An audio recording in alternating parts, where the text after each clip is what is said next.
반갑습니다. 제21대 총선 이성구 갑성구에 출마한 민중당 김선재입니다. 오늘 다시 현충원에서 인사를 드리겠습니다.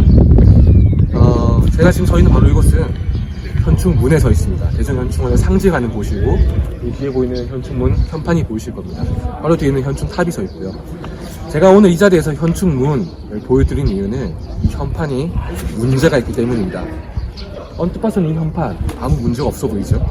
하지만 이 글씨를 쓴 사람이 바로 충격적인 인물입니다. 이 글씨는 1985년에 전두환이 직접 쓴 친필 현판입니다. 학살자 전두환, 광주에서 무고한 시민들을 학살하며 학살자로서 이 한국의 정권을 잡고 군사 독재를 했던 인물입니다. 그 인물이 직접 쓴 현판이 아직까지 버젓이 걸려 있습니다. 작년 2019년 보훈처는 이 현판을 교체할 것이라고 발표했습니다. 하지만 지금 오늘까지도 이 현판은 버젓이 걸려있고, 우리 사회에 아직 적폐가 청소되지 않았음을 보여주는 상징적 장면입니다.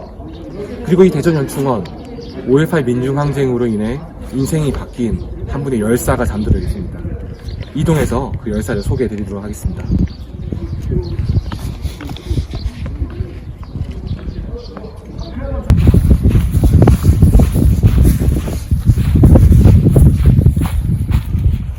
이곳이 바로 정연관 열사의 묘입니다.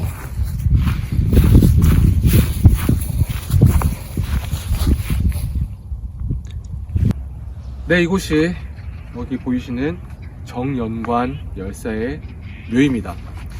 정연관 열사는 1966년 강원도 삼척에서 태어난 분입니다. 하지만 성장은 대구에서 쭉 성장하시고 고등학교까지 대구에서 나왔습니다. 고등학교 졸업 이후에 대구에 계명대라는 곳이 있습니다. 그 계명대 앞에서 선물의 집을 운영하던 그런 건실한 청년이었습니다. 그러던 중 어느 날 이분의 삶에 큰 전환점이 일어나게 됩니다. 하루는 계명대에서 열린 비디오 상영회에 참가하게 되는데요.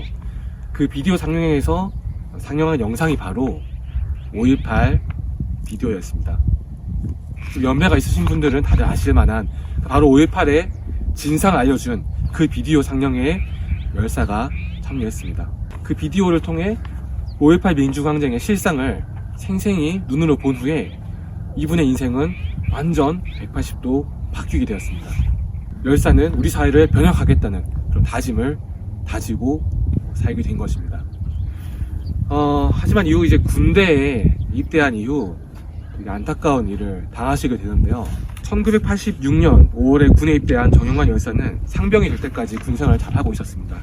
그런데 1987년 12월 5일 새벽 5시, 아직 동이 트기도 전에 정연관 열사의 집으로 부대에서 한 통의 전화가 갑니다. 열사가 사망했다는 전화였습니다. 가족들은 이 시신을 확인하기 위해서 부대로 찾아갔지만 제대로 보여주지도 않았죠. 어렵게 이 시신을 확인한 가족들은 경악을 금치 못했습니다. 목 뒤에 시퍼렇게 멍이 들어있었고, 양 엉덩이에도 피멍이 들어있었고, 등 뒤에도 청자색으로 구타의 흔적인 멍자국이 선명했습니다. 온몸이 구타당한 흔적이었습니다.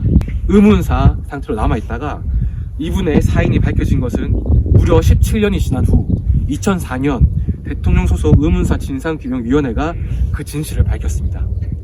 열사가 돌아가신 1980년 12월에는 대통령 선거가 있었습니다. 바로 전두환 다음 대통령을 뽑는 그 선거였습니다. 당시 군 내에서는 공공연하게 부정선거가 만연했고, 그 부정선거에 열사는 당당히 맞섰습니다. 자기는 그 부정선거, 노태우를 밀어주기 위한 부정선거에 참여하지 않겠다. 그리고 동료들을 설득하는 과정에서 군대 내에서 구타가 일어났고, 그 구타로 인해 사망하게 됐습니다. 우리는 여기서 어떤 점을 다시 되새겨야 될까요?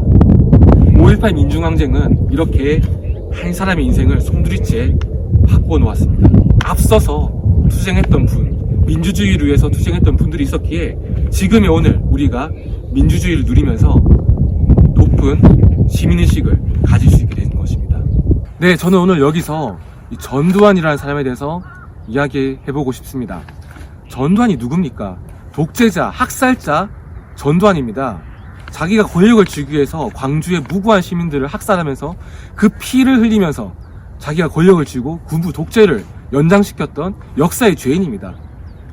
비자금을 조성했고 그 비자금에 대한 추징금을 아직까지도 납부하지 않은 천하의 나쁜 놈입니다. 그리고 최근 전두환은 골프장에서 골프를 즐기면서 측근들과 농담도 하고 자기의 골프 타수를 다 일일이 기억할 정도로 상당히 건강한 모습을 보여줬습니다. 또한 12.12 쿠데타를 기념해서 측근들과 서울 모 식당에서 오찬을 즐기는 모습까지, 그 뻔뻔스러운 모습까지 공개됐습니다. 이 전두환을 다시 한 번 더 역사의 법정 앞에 재판장에 세울 기회가 작년에 있었습니다. 근데 그 기회를 날려먹은 사람이 있습니다. 바로 그 사람은 유성갑 선거구에 출마한 미래통합당 후보 장동혁 후보입니다. 당시 전두환은 자신이 쓴 회고록에 자신을 옹호하기 위해서 광주 민중항쟁을 주도했던 사람들을 모욕했습니다. 사자 명예훼손죄로 법정에 서야만 했습니다. 하지만 지금의 장동혁 후보, 당시 장동혁 판사는 전두환 씨가 고령이라는 이유로 또 여러 가지 이유를 수긍하면서 전두환을 결국 법정에 세우지 않고 불출석 재판을 허가했습니다. 즉, 전두환을 법정에 세울 기회를 장동혁 판사가 걷어차버리고 전두환을 오히려 비호하고 만 것입니다. 올해는 5.18 민중항쟁 40주년이 되는 해입니다. 유가족들, 이분들의 염원은 5.18 40주년이 되는 올해 5월 18일 전에 반드시 전두환을 재판에 세우는 그 모습을 보고 싶다는 것이었는데 장동혁 판사가 중간에 사퇴를 하고 나와버렸습니다. 그 바람에 재판은 무기한 연기가 되었고 새로운 재판장이 구해지기까지 지금까지 재판이 연기돼서 올해 5월 18일 전에는 전두환 씨를 법정에 세울 수 있는 그 모습을 볼 수가 없게 됐습니다. 더 문제가 있습니다. 장동혁 판사 법복을 벗고 나온 것까지는 그럴 수 있다고 생각합니다. 하지만 그 사람이 입당한 당이 어디입니까? 당시 자유한국당, 지금의 미래통합당입니다. 황교안 대표는 이렇게 얘기했습니다. 5.18 민중항쟁을 어떤 사태라고 칭했습니다. 이종명이라는 사람이 있습니다. 80년 광주 폭동이 10년 후, 20년 후 정치적으로 이용되는 세력에 의해 민주화 운동이 됐다. 5.18이 폭동입니까? 김술대라는 사람이 있습니다. 종북 좌파들이 판을 치면서 5.18 유공자라는 괴물 집단을 만들어내서 우리의 세금을 축내고 있다. 이렇게 말한 자들이 자유한국당이고 지금의 미래통합당 집단입니다. 그런데 이 장동혁 판사, 미래통합당에 입당을 하면서 가치관과 삶의 궤적을 보니 한국당이 자기에게 꼭 맞는 옷이라고 했습니다. 이게 말이 됩니까? 5.18 학살자 전두환을 비호한 판사가 전두환 재판을 끝내기도 전에 법복을 벗고 나와서 냉큼 입당한 당이 자유한국당이고 그 자유한국당은 우리 5.18에 대해서 가진 망언을 쏟아낸 바로 그 집단입니다. 저는 절대 이것을 묵과할 수 없다고 생각합니다. 장동혁 판사, 장동혁 후보는 유성 국민 앞에 후보로 설 자격조차 없습니다.